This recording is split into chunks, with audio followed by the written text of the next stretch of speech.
Yo les otaku, on se retrouve pour la vidéo mensuelle maintenant de l'analyse et de la review du chapitre 14 de Boruto To Blue Vortex. On va se faire comme d'habitude la review avec l'analyse bien sûr qui va avec. Vous allez voir qu'il y a plein de questions à se poser, ça va emmener sur diverses stories. Encore un chapitre de malade les potos, c'est parti.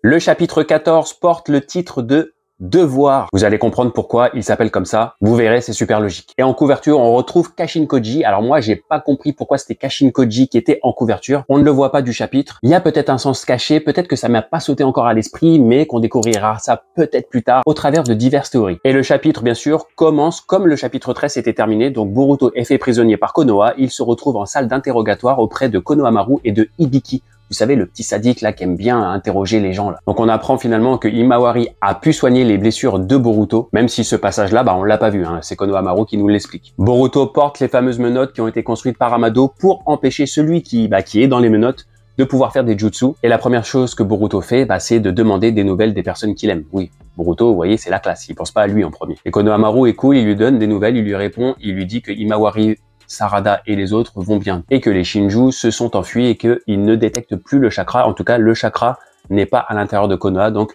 tout le monde est rassuré. On voit ensuite la fameuse page du leak qui est apparue sur internet il y a 2-3 jours, où on voit donc Sakura qui soigne Inojin. Inojin qui avait été transpercé par Jura, rappelez-vous, et Sakura est vraiment abasourdi de voir tellement aujourd'hui il est guéri. Donc ça, vous le savez, c'est la capacité du chakra de Himawari, mais à côté de ça, il reste inconscient. À son chevet, il y a ses amis, donc Shikadai et Shosho, et bien sûr sa mère Ino. Et il s'interroge un peu sur le fait que Inojin soit inconscient. Est-ce que réellement il va bien? Donc Sakura les rassure. Oui, certes, il a morflé, mais il devrait bientôt se réveiller, et ils ont pris la bonne décision en l'amenant à elle pour qu'elle le soigne. Et en tout cas, personnellement, je ne sais pas ce que vous en pensez, mais ça fait plaisir de voir enfin Sakura. C'est la première fois qu'on la voit dans To Blue Vortex. Alors, première chose, avant d'aller plus loin, moi je m'attendais quand même à voir plus d'adultes qu'on n'avait pas vus, Sai, Rock Lee, tous les adultes qui pour moi auraient dû intervenir dans le conflit contre les Shinju. Je me suis dit, puisqu'on voit Sakura, ça va peut-être être l'occasion qu'on en voit d'autres. Donc je vous arrête tout de suite. Dans ce chapitre, on ne verra que Sakura. C'est déjà pas mal, mais je m'attendais, c'était peut-être une possibilité pour justement nous montrer les autres adultes qu'on n'a pas vus. Ça aurait été l'occasion, et l'occasion est loupée les potos. On revient donc à l'interrogatoire de Boruto par Konohamaru, et on voit qu'il y a plusieurs personnes qui assistent à cet interrogatoire par différentes manières. Il y a déjà les deux vieux du conseil, donc ces deux vieux-là que moi, je sais pas vous, mais moi je ne peux pas les blairer, depuis le début de Naruto, je peux pas les blairer. Ils ne font que prendre des mauvaises décisions, ils ne font que faire que les personnages qui défendent le bien, que ce soit Naruto au début, Boruto actuellement, ils ne font que agir contre les bonnes choses qui sont faites pour Konoha. Certes, pour leur défense, ils sont pas au courant de tout. Mais je sais pas ce que vous en pensez, vous pourrez me dire en commentaire. Mais ce sont vraiment des conseillers mais éclatés au sol. Alors moi, vraiment, je les mets dans le même sac que Danzo, c'est-à-dire que je ne peux pas me les voir. Et il y a un autre personnage qui assiste à l'interrogatoire, c'est Amado. Alors là, moi personnellement, j'ai pas compris pourquoi Amado assiste à l'interrogatoire. Depuis quand Amado a pris un level dans Konoha où il est autorisé à assister à l'interrogatoire d'un prisonnier. Je comprends pas concrètement pourquoi il a le droit d'assister à l'interrogatoire de Boruto, et je trouve ça même étonnant de la part de Shikamaru de l'avoir autorisé. Qu'est-ce qu'il a comme autorité pour pouvoir faire ça? Alors peut-être qu'après ils se sont dit que selon les réponses de Boruto, Amado pourrait peut-être apporter une explication. C'est la seule réponse logique qui me vient à l'esprit pour justifier le fait que Amado puisse assister à l'interrogatoire. Donc les premières questions que Konohamaru pose à Boruto, c'est au sujet des Shinju. Qui sont-ils? Pourquoi est-ce qu'ils attaquent Sarada et Himawari? Et après on passe à un autre groupe qui assiste également à l'interrogatoire, mais là par un autre moyen. Évidemment, vous vous doutez bien que Kawaki va suivre de très près l'interrogatoire de Boruto, et grâce au Shinjutsu de Eida, qui a la possibilité de voir n'importe qui, n'importe où, ils assistent à l'interrogatoire. J'ai trouvé ça assez logique dans le sens où Kawaki, comme je viens de le dire, il va vouloir savoir ce que dit Boruto, mais est-ce que Shikamaru ou est-ce que tous les autres ne savaient pas que ça allait se passer comme ça? Tout le monde est au courant de la capacité de Eida, mais est-ce qu'il n'y avait peut-être pas quelque chose à faire pour justement empêcher que Kawaki ait des informations? La seule réponse logique, encore une fois, c'est que ils n'ont pas voulu avoir de problème avec Kawaki, et Shikamaru du coup a laissé faire. D'accord, il a laissé faire Eida informer Kawaki de ce qui se passe pendant l'interrogatoire de Boruto. Et là, les premiers doutes de l'équipe Eida, Demon, Kawaki arrivent, puisque Demon lui dit, tu flippes pas un peu Kawaki là, parce que si Boruto révèle la vérité, dans quelle position tu vas te trouver en gros, vieux? Et Daemon nargue un petit peu Kawaki en lui disant, mais en gros, Boruto il a absolument rien fait et c'est toi qui as foutu la merde. Est-ce que là t'es pas un peu en train de flipper? Et Ida, comme d'habitude, prend la défense de Kawaki, il dit et demande à son petit frère d'arrêter d'embêter Kawaki. Et là, le culot, vous savez la définition du culot, les amis, c'est la réponse de Kawaki. Il dit en gros que peu importe ce que Boruto dira, ça ne va rien changer et que en gros, c'est lui qui est responsable de la disparition du 7e Hokage. Est-ce que là, on n'assiste pas à la plus grosse phrase culottée du monde manga, les potos? Parce que pour dire que Boruto est responsable de la disparition du 7e Hokage, c'est que soit Kawaki il se fout de notre gueule, soit il n'a pas conscience de ce qu'il fait en fait. C'est-à-dire que c'est lui qui a envoyé Naruto dans une autre dimension avec Hinata. Boruto n'y est absolument pour rien, il ne fait que subir depuis le début, depuis la fin de Boruto, et Kawaki trouve le moyen de dire que Boruto est responsable. Moi, ça m'a fait délirer, j'avais juste envie de rentrer dans les pages du scan et de mettre 2-3 petites baffes à Kawaki comme ça pour le réveiller en lui disant mais est-ce que tu te foutrais pas un petit peu de notre gueule mon vieux là? Il finit après par expliquer qu'en gros Boruto est le danger parce que c'est un Otsutsuki et que en gros il va perdre le contrôle tôt ou tard et qu'il faut le tuer à un moment ou un autre. Bon, Kawaki lâche pas l'affaire sur ses objectifs, mais de là à dire que Boruto est responsable de la mort de Naruto, non, là faut arrêter Kawaki. Et en gros Kawaki explique également qu'il laisse faire l'interrogatoire parce que de toute façon, il a besoin des informations que détient Boruto pour pouvoir se battre contre les Shinju.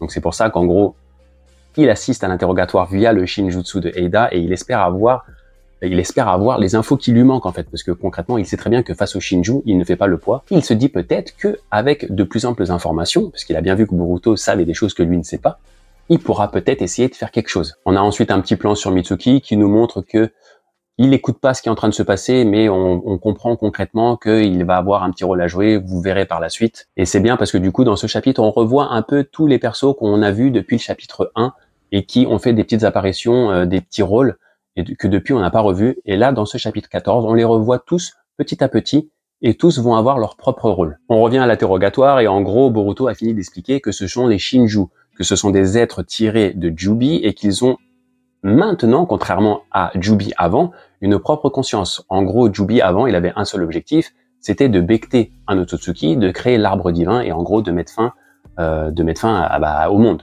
Et voilà, la fin du monde quoi. Et du coup, maintenant, les Otsutsuki, en ayant une conscience, les Shinju, en ayant une conscience, ont pris des directions différentes, c'est-à-dire qu'ils se sont attribués chacun une cible, certainement pour essayer de mieux se connaître, d'avoir en gros des informations qui leur manquent pour mieux se comprendre eux-mêmes sur leurs propres objectifs. C'est pour ça que Boruto explique à Konohamaru qu'en gros le Shinju qui a attaqué Sarada, Hidari, c'est le Shinju qui est relié au chakra de Sasuke.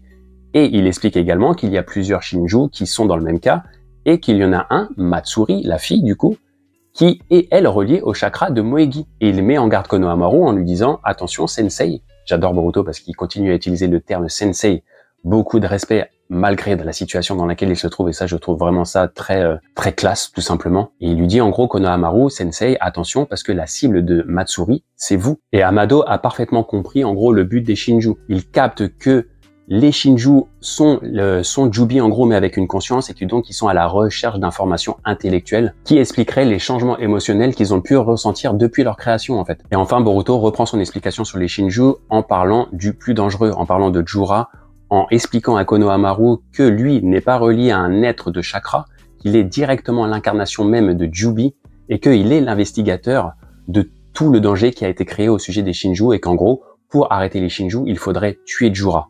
Donc là, on a un semblant d'information qu'on n'avait pas avant. On aurait pu penser que si dans un combat, Jura était mort, les autres Shinju pourraient rester en vie et pourraient peut-être trouver soit un moyen de ramener Jura, ce qui est peu probable parce qu'il est l'incarnation même de Jubi, donc je pense pas qu'il y ait une âme épine ou quelque chose comme ça par rapport à Jura, mais en tout cas, Boruto nous explique que sûrement, si on tuait Jura, tous les autres Shinju, donc Hidari, Matsuri et compagnie, seraient éradiqués également. En gros, on tue le mal à la racine. Et là, Konohamaru commence à tilter en lui disant, mais Boruto, comment ça se fait que tu es au courant de tout ça? Qui t'a dit tout ça et comment tu peux nous prouver qu'on peut avoir confiance en ce que tu dis? Bien sûr, vous le savez que Kashin Koji a maintenant le Shinjutsu des 10 directions qui lui permet de voir les différents futurs possibles et que c'est grâce à ça que Kashin Koji a plein d'informations qu'il transmet à Boruto. Et donc c'est grâce à ça que Boruto sait plein de choses que les autres ne savent pas. Et en gros, Konohamaru lui demande de lui dire comment tu sais? Par quel intermédiaire? Quel est ton informateur? Et Boruto, bien sûr, ne répond pas à ça. Pour protéger Kashin Koji, il décide de ne rien dire. Il leur dit clairement, je ne vous donnerai pas cette information, je ne vous donnerai pas ma source. Ma source, c'est une seule personne, mais je ne vous dirai pas qui c'est pour sa propre protection. Devant ce refus, Konohamaru lui dit, mais en gros, tu es le traître, tu as commis le plus gros crime, tu es le 7e Hokage et tu crois qu'on va avoir confiance en ce que tu nous dis si tu ne donnes pas plus, si tu ne donnes pas ta source. Et là, Boruto, la grande classe, leur dit tout simplement, écoutez, on est pareil, vous essayez de me tuer également. En gros, moi, je vous donne les informations, vous en faites ce que vous voulez après. Et là, il y a le vieux du conseil qui intervient. Quand je vous dis que c'est une tête à claque, ce gars-là, la vieille aussi, hein. Mais bon, bref. Le vieux du conseil qui intervient et qui lui dit, ne fais pas trop ton rebelle, Boruto. De toute façon, quoi que tu nous dises, notre objectif est le même, on éliminera les Shinju. Je crois qu'il n'a pas compris que sans Boruto, ils en sont incapables. Encore une fois, c'est un vieux du conseil, c'est censé être un sage du village, prendre les bonnes décisions pour Konoha, mais le gars, il a rien compris. C'est-à-dire que si mon gars, t'as pas capté que vous êtes incapable de battre les Shinju et que vous faites pas le poids et qu'il y a qu'une personne qui est capable de rivaliser avec les Shinju, c'est Boruto. Si tu n'as pas capté ça encore, c'est qu'est-ce que tu fais au poste de conseiller de Konoha? Déjà, c'est une question que je me pose depuis le début de Naruto, je vous le dis. Mais là, ils me sortent par les yeux. Ils sont vraiment incompétents, mauvais. Ils font tout de travers. Ce sont vraiment des personnages détestables. Je ne sais pas si c'est volontaire de la part de Kishimoto et de Ikemoto de les rendre détestables à ce point-là. Mais si c'est volontaire, mission réussie, les gars, mission réussie. Et le vieux, pour finir de m'achever, dit à Boruto, peu importe ce que tu nous dis, de toute façon, tu ne sortiras pas vivant de cette pièce. Donc en gros, ils essayent de lui soutirer des informations et il lui dit calmement, en gros, il faut que tu nous donnes ces informations, mais en gros, même si tu nous donnes des informations, on va te tuer, mon gars. Comment dire? Et là, il y a sa cousine qui intervient, la vieille. Alors je sais pas si c'est sa cousine ou sa femme.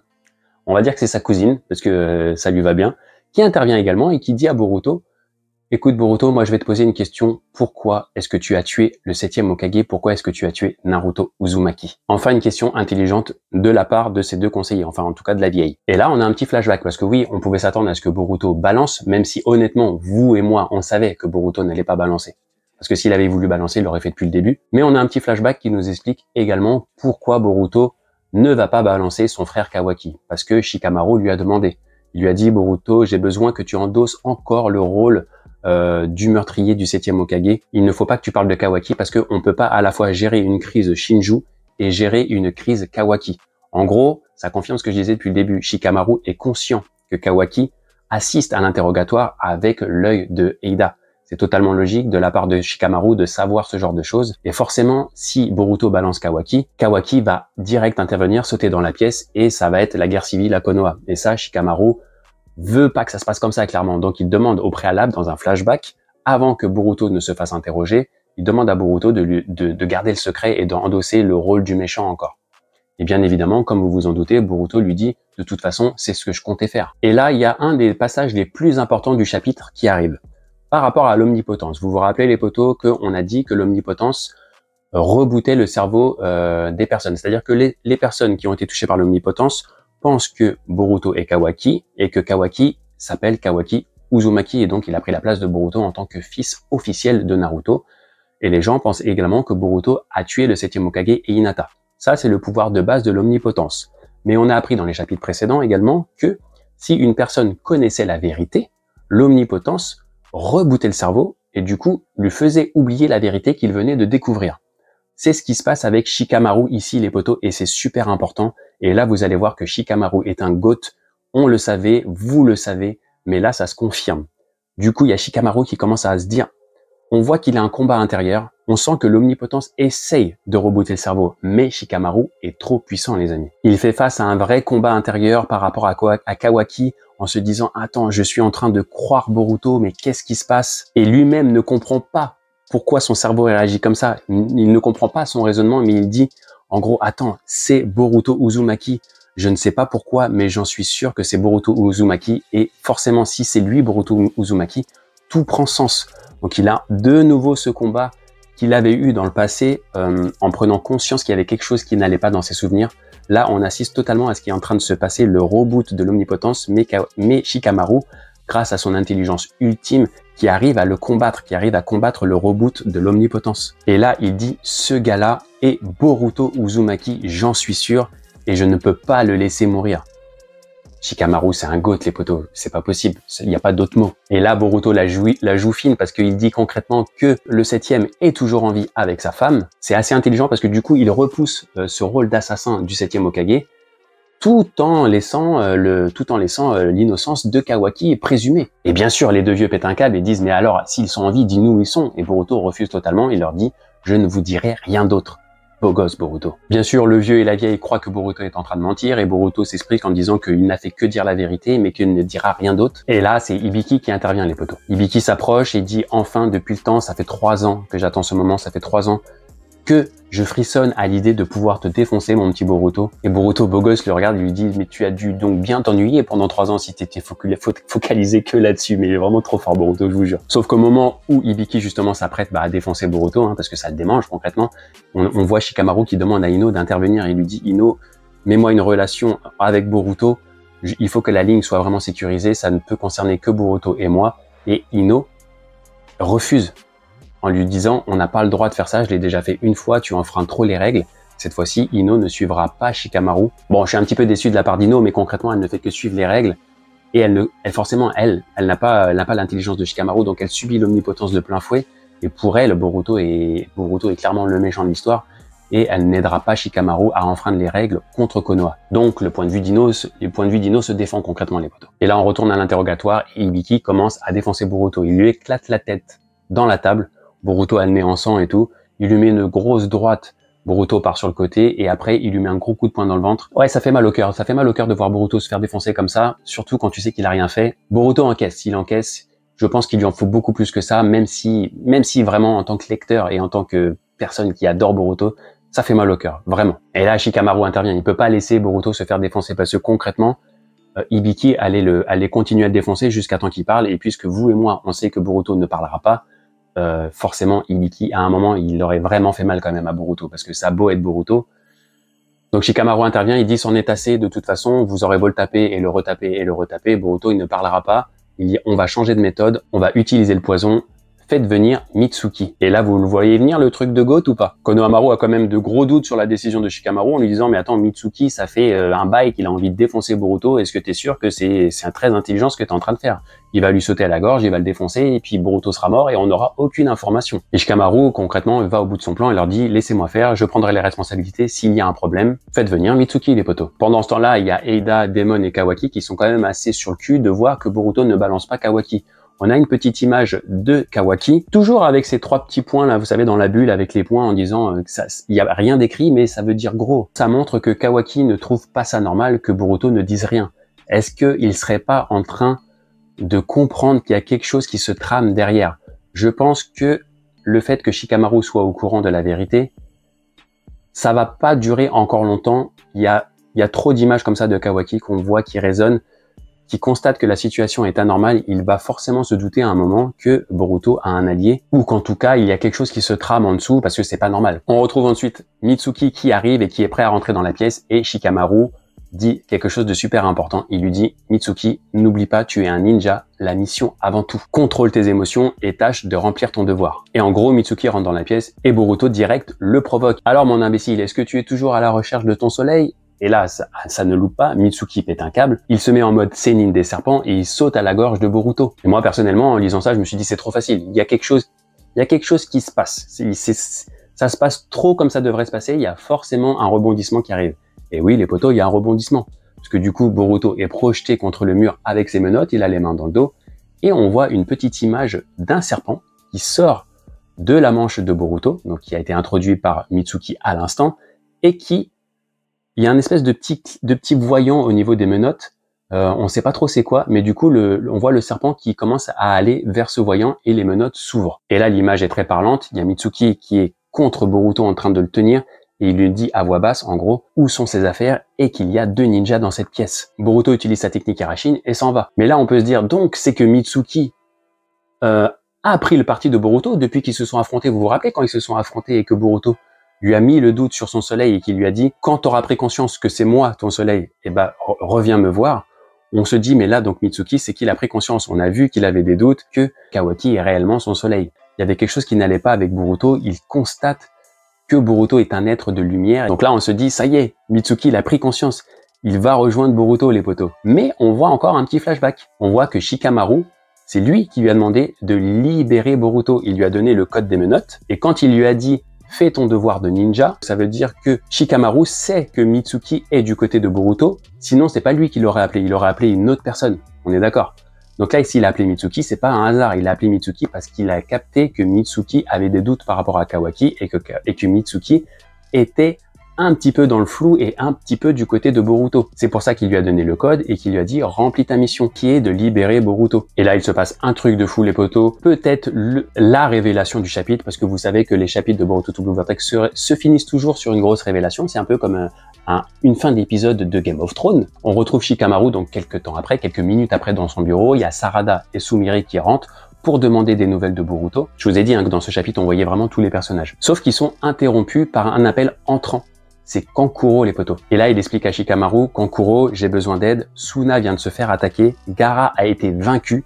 Donc, est-ce que Gaara est mort? Je pense pas, parce que sinon, je pense que le terme vaincu n'aurait pas été utilisé. On aurait utilisé le terme directement, Gaara s'est fait tuer, par exemple. Et Shinki a été fait prisonnier d'un arbre Biju, comme c'est le cas des autres ninjas à Konoha. Donc, ça nous confirme bien ce qui avait été dit à la fin du chapitre 13. On voyait un nouveau Shinju, les potos. Si vous avez suivi les vidéos short que je fais sur YouTube ou sur mes autres réseaux, j'avais parlé du fait que ce Shinju était certainement le Shinju de Shinki, le fils de Gaara, et j'avais même été plus loin en disant que, pour moi, il est probable que Gaara va se faire tuer. Alors, je pensais pas à ce qu'il meure dans l'attaque du village. Là, il dit juste Gaara s'est fait vaincre. Donc, pour moi, il est pas mort. Mais par contre, on a la création d'un nouveau Shinju grâce au chakra de Shinki. Et forcément, vous le savez, les Shinju ont des cibles prioritaires. Pour Hidari, c'est Sarada. Pour Matsuri, c'est Konohamaru. Et pour Bud, c'est Eida. Forcément, quelle va être la cible prioritaire du nouveau Shinju, les potos? Vous vous doutez bien, c'est logique, ça va être Gaara, c'est sûr et certain. On ne le sait pas encore de ce chapitre, on le saura certainement dans le chapitre 15. Mais j'en mets ma main à couper. Dites-moi dans les commentaires, rappelez-vous sur les prochaines vidéos que je vous en ai parlé ici, les potos. Et on retrouve les Shinju avec la naissance du nouveau Shinju. On voit, il a vraiment énormément de style. Franchement, l'image est ultra stylée. Ikimoto fait un travail vraiment de malade sur le dessin de Boruto. Et son nom est Ryu, les potos. Ce qui veut dire en japonais à peu près poussière ou filament. Forcément, puisque Shinki utilise les filaments de métal, le nom était tout trouvé, les potos. Et Kankuro, qui s'adressait à Shikamaru, demandait clairement de l'aide à Konoha. Je vous en ai parlé aussi dans la fameuse vidéo où je parle de la mort de Gaara, que je vous ai dit que ça va être l'entrée en scène des autres villages. Forcément, le danger ne s'arrête pas à Konoha, le danger est planétaire, on parle là de la fin du monde, donc forcément, il faut qu'il y ait les autres villages qui interviennent à un moment ou à un autre. Là, on a Suna qui va entrer dans l'histoire, concrètement. Konoha, qui est beaucoup plus puissant, bien évidemment, va aider Suna, mais du coup, on verra forcément l'alliance de nouveau entre Suna et Konoha, et forcément, à l'avenir, il y aura également les autres villages, les villages du Raikage, le village de Kiri, peut-être. Tous les autres villages vont devoir faire face à la menace, puisque, comme je vous ai dit, la menace est planétaire. Donc voilà les potos, c'est tout pour cette vidéo. J'espère qu'elle vous aura plu. N'oubliez pas, comme je vous ai dit, en lisant les scans, en faisant cette vidéo, en travaillant dessus, j'ai plein de théories qui me viennent à l'esprit, donc pensez à vous abonner. Vous retrouverez toutes ces théories sur la chaîne en attendant le chapitre 15, bien évidemment. Pensez à donner de la force à cette vidéo en lâchant un petit pouce bleu, les potos. Comme je vous ai dit, abonnez-vous si c'est pas déjà fait, en activant la cloche pour recevoir les notifications. Et pensez bien à mettre les notifications sur toutes pour recevoir toutes les notifications. Sinon, vous recevez pas une notification à chaque fois que je poste une vidéo. Et c'est fort dommage quand même. J'espère que vous avez passé un bon moment. Je vous remercie d'avoir regardé cette vidéo jusqu'au bout. Je vous dis à très bientôt les otaku. Tchuss!